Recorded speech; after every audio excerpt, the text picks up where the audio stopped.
Bom, vamos começar aqui o segundo bloco da sessão 1.2 de Fundamentos, Probabilidade Avançada. Eu vou começar aqui no finzinho do bloco 1, tá? Onde a gente viu pela proposição 4, né, que se eu tiver uma função contínua, então ela é mensurável. Né, uma função contínua de RD1 em RD2, então ela é mensurável.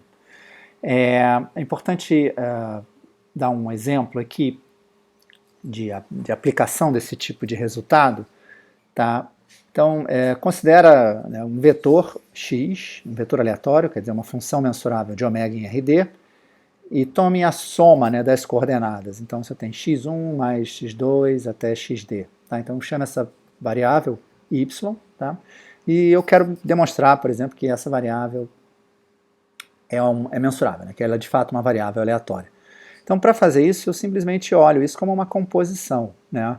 Por quê? Porque eu tenho um vetor aleatório, que é uma função de ômega em RD, e depois considero uma outra função, que é dada, né, por f de RD em R, onde essa f é exatamente a soma das coordenadas, tá? x1 até xd.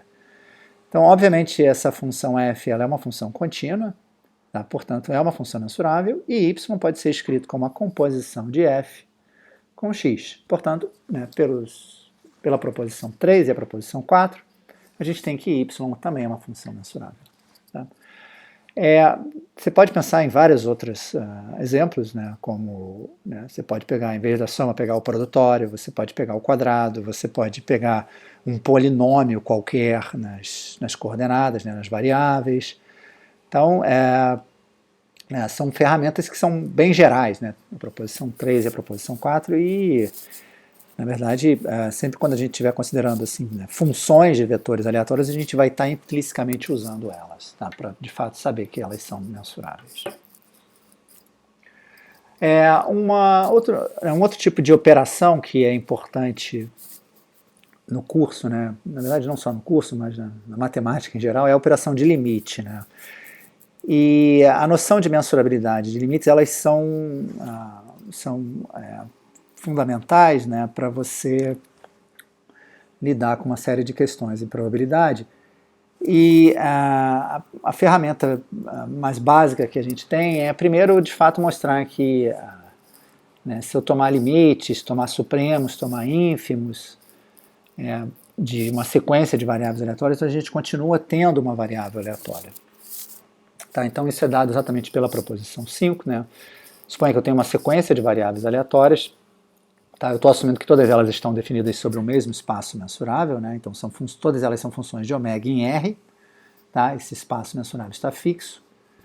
Tá, então a proposição 5 afirma, né, que tanto o supremo de xn como o ínfimo de xn, como o lim sup ou o lim inf são funções mensuráveis. Tá? Então note que o limite, né, o limite de xn ele existe se somente se, né, o lim sup é igual ao lim inf. Então se eu mostro que o lim sup ou o lim inf são mensuráveis, então obviamente o limite também será mensurável, se ele existir. Tá bom? Para demonstrar essa proposição, a gente vai começar olhando para o supremo e para o ínfimo de uma sequência de variáveis. E, na verdade, a gente vai usar, né, uma daquelas proposições que a gente viu no início da sessão 1.2, que diz exatamente que se eu quiser verificar a mensurabilidade de uma determinada variável aleatória, eu não preciso olhar para a pré-imagem de todos os borelianos. Né? Eu posso olhar para a pré-imagem de uma coleção de conjuntos que gerem os borelianos, e daí mostrar que essas pré-imagens de fato estão em F. Tá? Então aqui nesse caso a gente vai olhar para conjuntos da forma A, né, igual a menos infinito Azinho, onde Azinho é um número real, né, ou conjuntos da forma Azinho mais infinito, tá? Intervalos, né, essencialmente. Então, por quê? Né? Porque quando você olha para o ínfimo de uma sequência e você se pergunta quando é que esse ínfimo é menor do que A? Para que esse ínfimo seja menor do que A, né, basta que, na verdade, é se e somente se, né, existe um n tal que algum elemento da minha sequência xn é menor do que A. Tá? Então essa aqui é uma igualdade de conjuntos. Tá? Então, repetindo novamente, o ínfimo de xn é menor do que A se e somente se existe um n tal que xn é menor do que A. Né?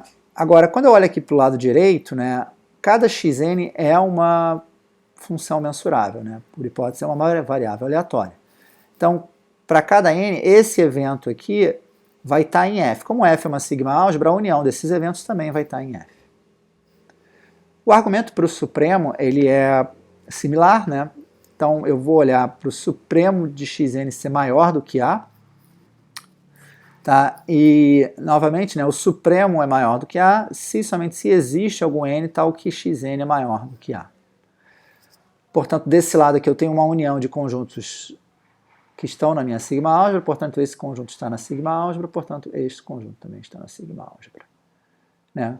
Como conclusão, eu tenho que a pré-imagem, né, de A, quando A é igual a menos infinito A, pertence a F, e a pré-imagem, né, do supremo, né, de A, quando A é igual a A mais infinito, também está em F. Né? Então, pela proposição... na verdade, eu acho que aqui é a proposição 2, né? Que a proposição 3 era de composição, né? Então aqui eu acho que é a proposição 2, depois eu vou verificar. Mas de qualquer forma é aquela proposição que nos diz que basta verificar para uma coleção que gere a sigma álgebra. Tá? Então, como a gente verificou para conjuntos dessa forma, eu tenho que o mesmo vale para todo boreliano. Tá? Agora, para a gente olhar para o lim_sup e o lim_inf, basta a gente observar que o lim_inf de uma sequência ele é construído, né, como o supremo, né, de uma outra sequência, e essa outra sequência é dada exatamente pelo, né, eu vou chamar de yn, o ínfimo de m maior do que n de xn. Então esse yn é uma nova sequência, e o lim_inf de xn é exatamente o supremo de yn. Para cada n fixo, o ínfimo em m, o ínfimo de xn para m maior do que n é uma variável aleatória pelo item anterior, portanto o supremo dessas variáveis aleatórias também vai ser novamente uma variável aleatória. E o argumento para o lim_sup também é a mesma coisa, porque o lim_sup pode ser escrito como o ínfimo em n do supremo para m maior do que n de xm. Tá? Portanto, a mensurabilidade do lim_inf como do lim_sup segue da mensurabilidade das variáveis acima. Tá? Bom, agora a gente vai entrar numa outra parte, né, que, né, agora a gente vai estar, de fato, trabalhando com uma medida, tá? Então eu vou estar aqui assumindo que eu tenho ω1 F1 μ, um espaço de medida, tá? E ω2 F2 um espaço mensurável né, fixo, e eu estou considerando x uma transformação de ω1 em ω2, mensurável, tá? Então, o que eu vou fazer aqui? Eu vou... né, note que aqui eu tenho uma medida, e aqui a princípio eu não tenho uma medida. Então eu vou construir uma medida em ω2, F2, tá? Usando quem? Usando a medida μ e a transformação x. Como é que eu como é que eu defino essa medida?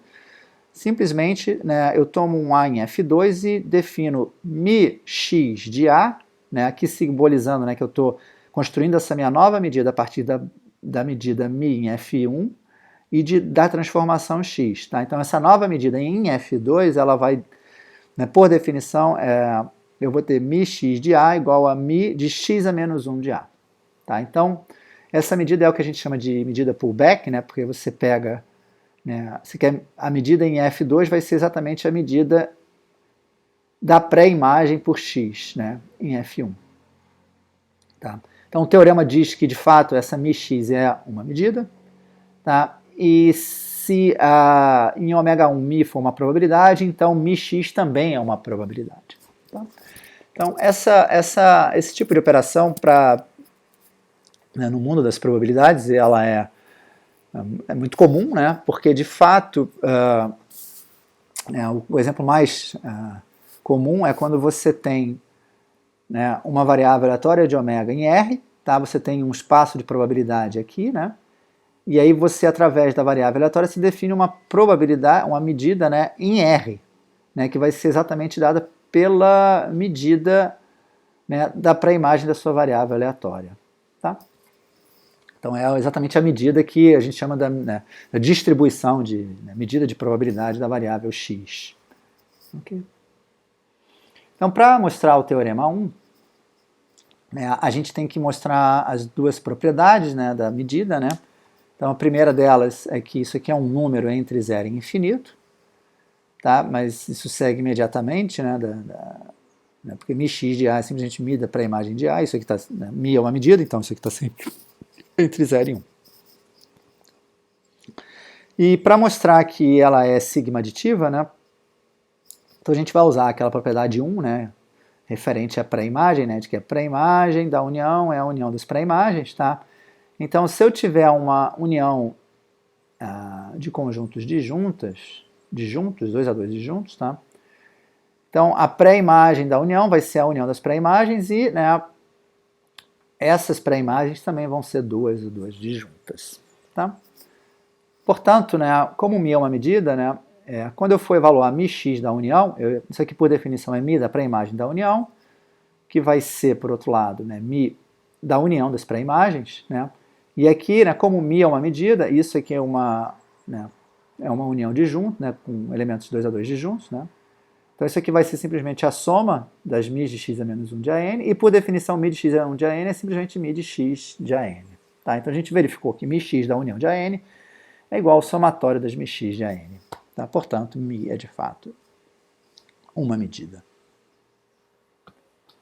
Então, relembrando, né, quando a gente tem um espaço de probabilidade de um elemento aleatório, tá, que eu estou supondo que S é um espaço métrico qualquer, né, munido dos sigma álgebras borelianos, né, a gente vai dizer exatamente que P de x, né, definida exatamente por essa operação de pullback, né, é a lei de probabilidade associada ao elemento aleatório x. Né. Quando S é igual a R, a gente tem uma variável aleatória e P de x vai ser a lei de probabilidade da variável aleatória. Né, quando S é igual a RD, a gente vai ter um vetor aleatório, né, e o μ de x vai ser a lei de probabilidade associada ao vetor aleatório x. Tá? Então, lembre que, né, associada a essa lei de probabilidade, a gente também tem, né, a sua função de distribuição, né, dada exatamente, né, eu estou aqui aplicando a lei de probabilidade, né, num retângulo, né, da forma menos infinito x. Tá bom? Tá, então, o que a gente mostrou aqui, né, é que dado, né, pensando em termos de vetores aleatórios, né, dado um vetor aleatório, né, a ele corresponde uma função de distribuição fx. Tá? Então, vou deixar para vocês verificarem que isso aqui de fato é uma função de distribuição, né, mas isso aí já deve estar bem claro, né, espero. Então, tem uma recíproca desse teorema 1, né?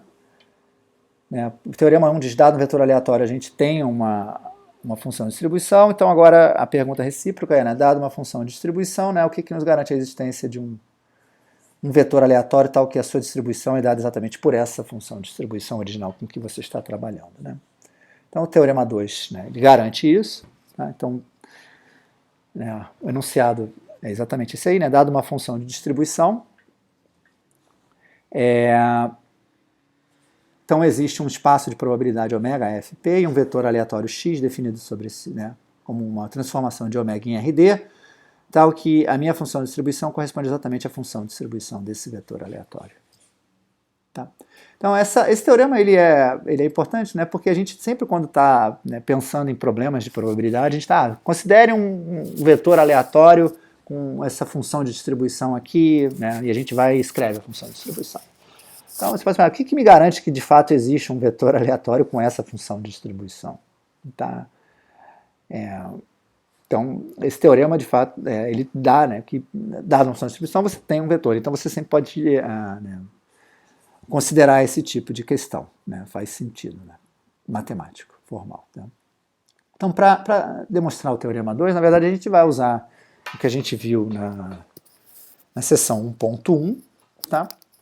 Referente à relação entre funções, distribuições e medidas. Né? A gente viu que, né, dada uma função de distribuição, a gente sempre tem uma medida, né, uma medida de probabilidade que está associada a essa função de distribuição. Tá?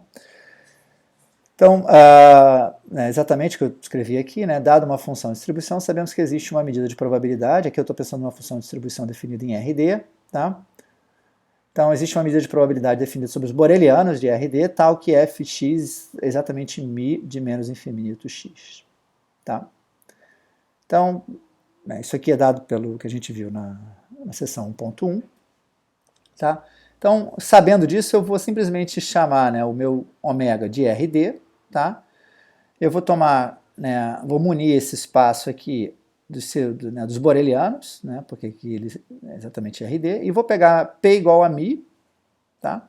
E a transformação mensurável que eu vou colocar aqui é exatamente dada pela identidade, né? X de ômega igual a ômega, né? Porque ômegazinho é de fato um elemento em RD. Tá? Então, fazendo isso, fica um tanto claro, né, que a função de distribuição dessa variável, desse vetor aqui, né, que é exatamente, por definição, P de x ser menor ou igualzinho a x, né, ele vai ser, né, como P definida como μ, né, vai ser μ de menos infinito x, e eu sei que, né, essa μ aqui ela foi, né, considerada de forma a ser dada exatamente, né, a ser relacionada à função de distribuição f. Né? Então, eu tenho essa igualdade aqui por construção. Tá bom? É um teorema relativamente simples de demonstrar, mas que, né, tem uma relevância importante, né, no mundo da probabilidade. Tá bom? Então eu vou encerrar por aqui o segundo bloco da sessão 1.2.